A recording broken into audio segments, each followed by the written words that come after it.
April 19th, 2026. Let's get into it. Quick shout out to today's sponsor, GridTerm. Run multiple terminal sessions side by side, perfect for Claude Code or Codex Power users. Gridterm.com, link in the description. OpenAI is buying its way out of an existential crisis. They just acquired a personal finance startup called Hero and a business talk show called TBPN. And if you squint at both purchases, they scream, "We have problems." Hero is an acqui-hire to go figure out what product people will actually pay for beyond a chatbot. TBPN is essentially OpenAI buying their own PR machine because reporters keep writing unflattering things about them.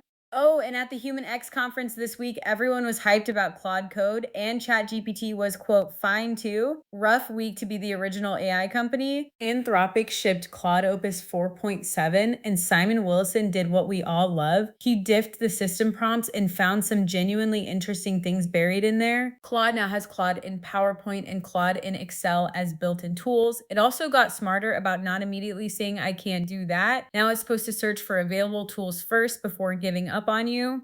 It's also been explicitly told to be less verbose, which good because we've all gotten those 3-paragraph answers to simple yes or no questions. Child safety protections got a serious expansion too, and the section that used to clarify who the US president is, gone. The new model's knowledge cutoff is recent enough that it doesn't need a reminder. Palantir dropped a 22-point ideological manifesto over the weekend, and it is a lot. They're out here denouncing regressive and harmful cultures, criticizing pluralism, and declaring that AI weapons are inevitable, so everyone should stop having theatrical debates about it. Here's the context that makes this spicy. Congressional Democrats just sent a letter demanding answers about how Palantir's surveillance tools are being used in ICE deportation operations, so this manifesto didn't land in a vacuum.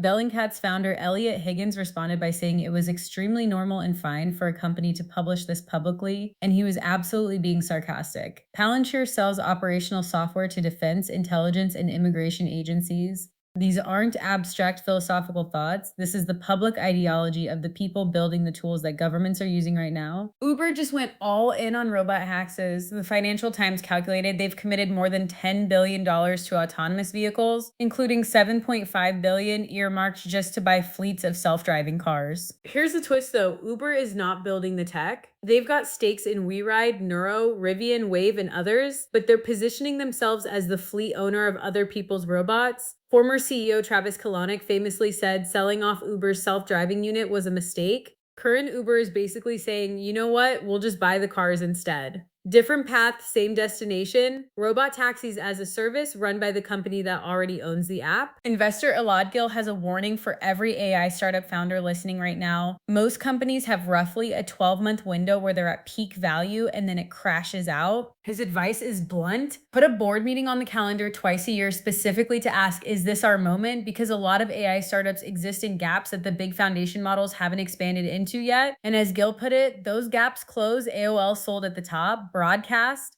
Tom sold at the top. Mark Cuban made $1 billion because he saw the window and pulled the ripcord. The AI startup graveyard is going to be full of founders who assume the good times would just keep getting better. Don't be that founder. Don't sleep on GridTerm, multiple terminal sessions side by side. Gridterm.com, link in the description. That's it for April 19th, 2026. Stay sharp out there.